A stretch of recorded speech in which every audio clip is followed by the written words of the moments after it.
and let's make some root beer float macarons. Now, this is not something I ever thought I would say, but I've gotten enough requests for it over the years that I finally said, you know what, we've got to give it a try. I wasn't sure I would publish this recipe, but I was actually so happy with how it turned out.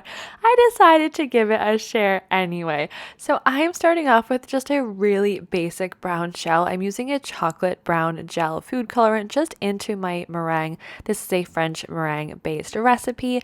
I'm going to whip this up until it's a really nice stiff peak, get it out into a larger, wider bowl so I can more easily incorporate my dry ingredients by hand. Then after I finish my macaronage, I'm just transferring that into my piping bag where I'm piping my regular circle macarons. Now for these macarons, I'm just making really normal basic circle shells here. I'm using a Teflon baking sheet and then I have a template underneath.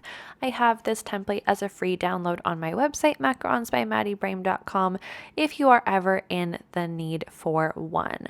So after I pipe all of these circles here, I'm going to tap my tray and then add some little white sprinkles onto the top. If you want to add any other sprinkles or no sprinkles or whatever it is that you want, absolutely go for it. But if you're not going to be adding white sprinkles, I might recommend doing like a white and brown swirl, because I think having both of those colors, both for the root beer flavor that's more typically colored brown, and then the ice cream or the float part, which is more typically going to be vanilla or white, I feel like both of those colors are super important to be represented on the outside of the macaron. So I'm just going to bake off these shells, and then we're going to get into the most important part of this recipe, the root beer float ganache.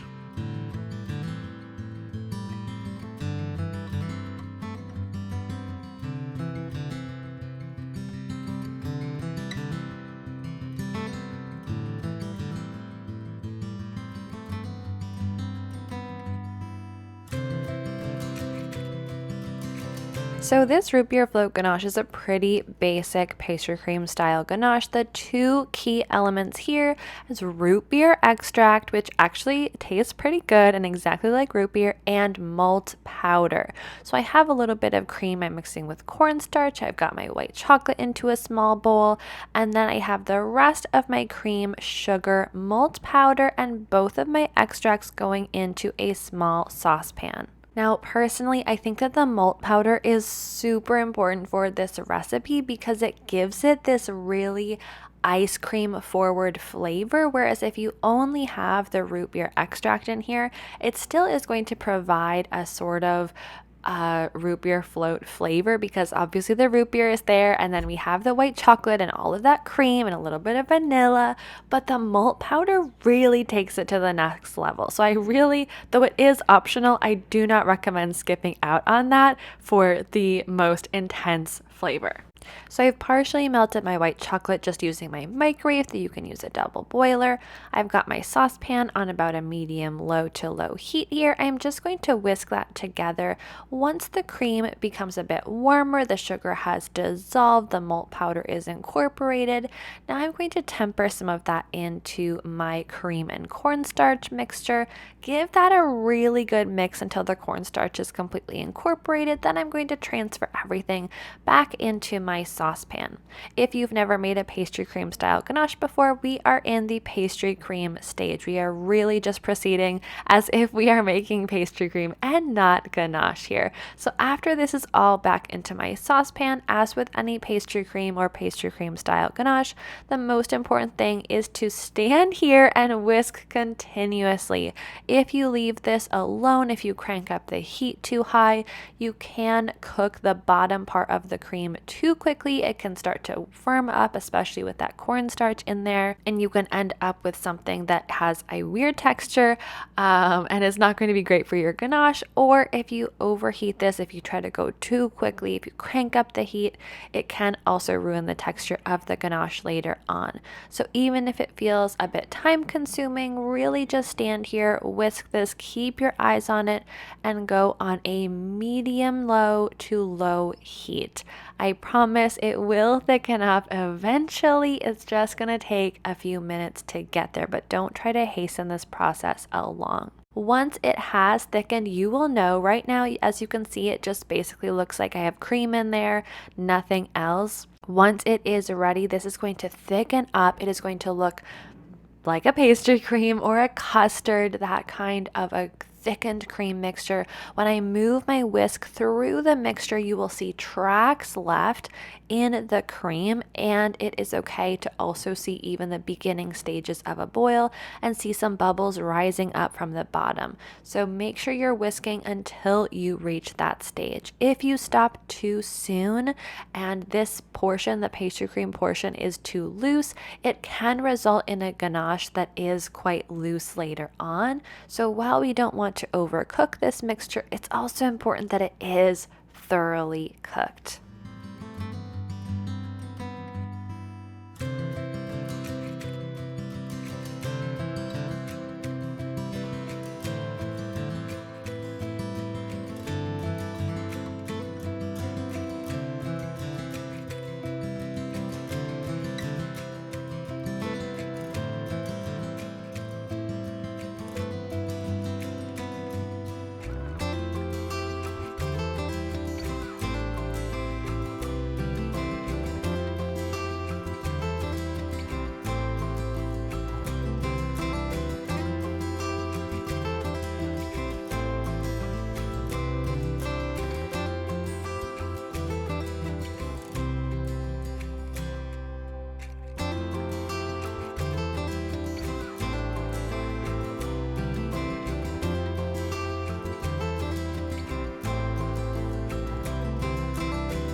All right, this is looking fantastic. As you can see, the mixture is leaving really solid tracks as I move my whisk through the root beer cream mixture. So I'm going to pull that off the heat and pour it directly over my partially melted white chocolate. I'm going to let that sit for a minute or two so that the hot cream mixture can finish melting the chocolate.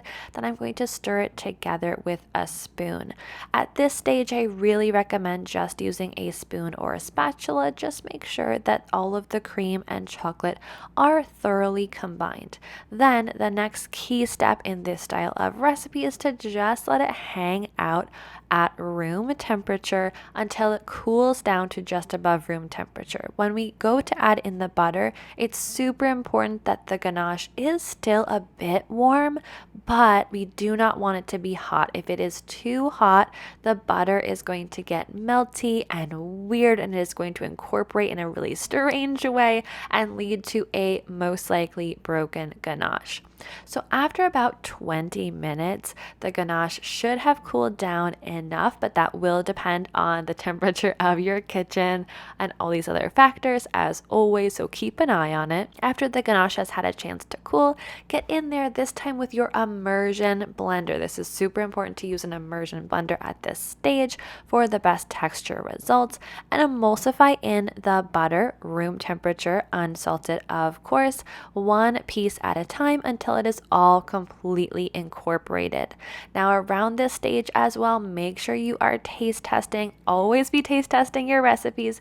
If you feel like there is not enough root beer flavor, this is your last chance to sneak in a little bit more of that extract before you transfer the ganache into a new container and cover the surface on contact with plastic wrap.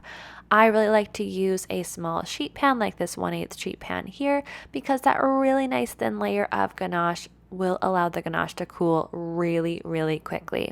A few hours later, the ganache should be cooled and set up, and you're ready to transfer it into a piping bag to fill your macarons. Now, honestly, this root beer float ganache, even though it looks like it is just a vanilla ganache, it is so flavorful. That root beer extract and the malt powder go such a long way with the help of the vanilla. It truly tastes just like a root beer float. So I don't think that this macaron needs anything else besides this one ganache to be really flavorful. Though, of course, if you want to add a secondary filling or any kind of topping to your macarons or anything else, go for it. But I really think that this is sufficient. When you are ready, sandwich your macarons and get them into your refrigerator to mature. Remember to keep your macarons in an airtight container in your refrigerator for up to about 1 week, or if you are not going to be enjoying them within the next 5 to 7 days, I do recommend getting them into your freezer in an airtight container for longer term storage.